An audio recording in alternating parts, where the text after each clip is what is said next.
Okay, so today I will be reading a book about Carlos Santana, and it is a book called When Angels Sing.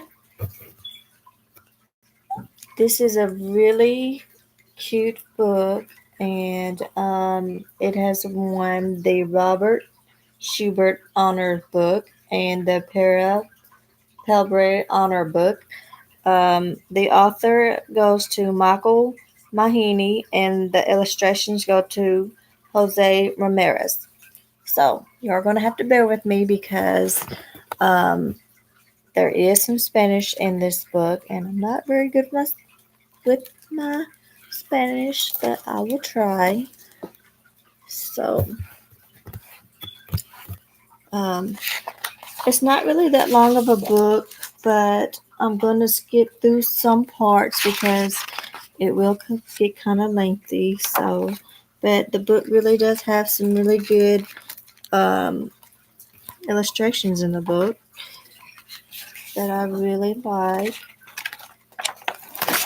So, the book starts off by saying,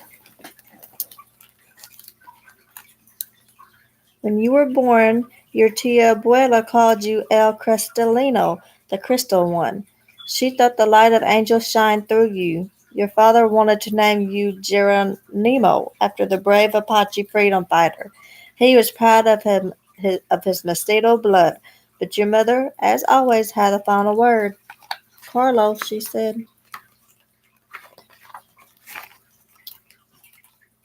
Your father, like your grandfather before him, was a traveling musician. You missed him while he went away. You missed the soapy smell of Maya on his skin and the smile in his eyes, but most of all, you missed the sound of his violin. When he was home, people would crowd the square to hear him play. It was a sound that filled the world with magic and love and feeling and healing. It was a sound that made angels real. You wanted to make angels real too. And that's 1952.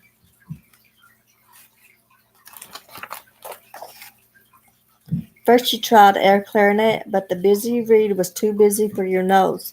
Then you tried el cornillo, grandfather's instrument, but the taste of brass was too bitter on your lips. Finally you tried el violin.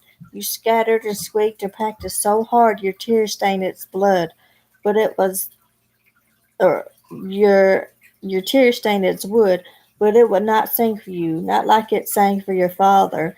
There were no angels when you played, not yet at least. When I am good enough, they will come, you thought.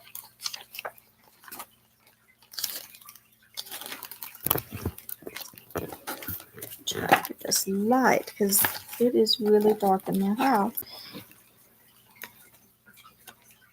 So, if I can see that any better. To you, life in Atlanta Devarro was a scandalous hide and seek, played beneath the mesquite trees with your brothers and sisters. It was the plop plop of red ripe mangoes, the coo of chocholate bird, and the boo boo of paso on the stove. On special days, it was beznego, sweets made from cactus, and altaro, a kind of cookie made with dulce de leche. But life without running water and electricity was hard, and when the nibble sting of the chinos and pews became too much, your mother sold everything and took you to Joanna, to Ju, to Joanna.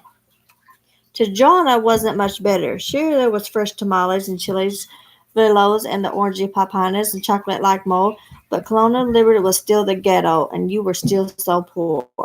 Soon you were dressed like a chero and playing two violin for 50 cents a song. La Chara, Besumo Mucho, they said. Tourist music, you thought.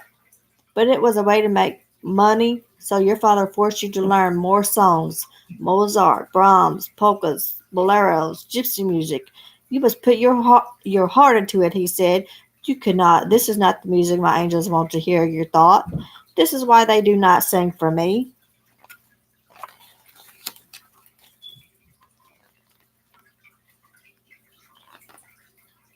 Your mother knew you loved music even though you hated the violin. One day she took you to Palo de Municipal Park with its bustling walkways and chimney carts. 1960. Your father was away as usual, but your mother sent him a letter. After saving enough money, he sent home una guitarra. It was battered and bruised and beautiful.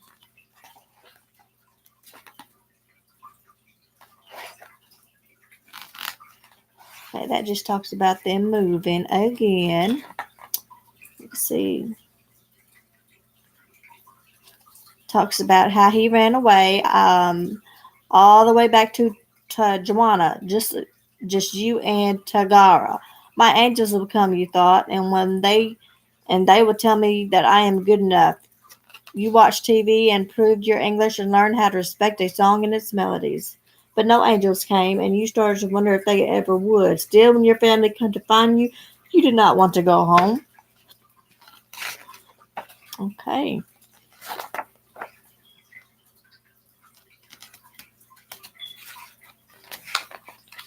So, one day you went to Aqua Park. Lost comments rumbled in your chest. There was magic in the beat, a breath, a breeze, a feeling, the breaking dawn of something the world had never seen before. Maybe this is the music that will make my angels sing, you thought. So you took the soul of the blues and the brains of jazz and the energy of rock and roll, and to that you added to the slow beat of Afro-Cuban drums and the Chileno-scented spray of music you'd grown up with. Okay. So, the Santana Blues was big in San Francisco, but there in New York and the muddy Woodstock Music Festival, you were unknown, unsteady, and scared.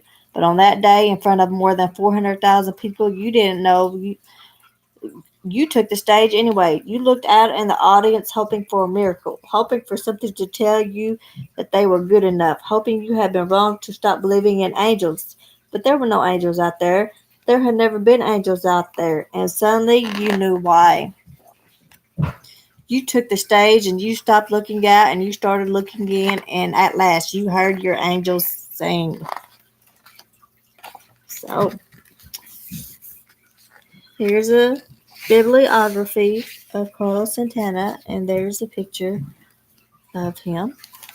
And I would really encourage you, if you haven't, to read this book because it's all about how Carlos Santana found his voice.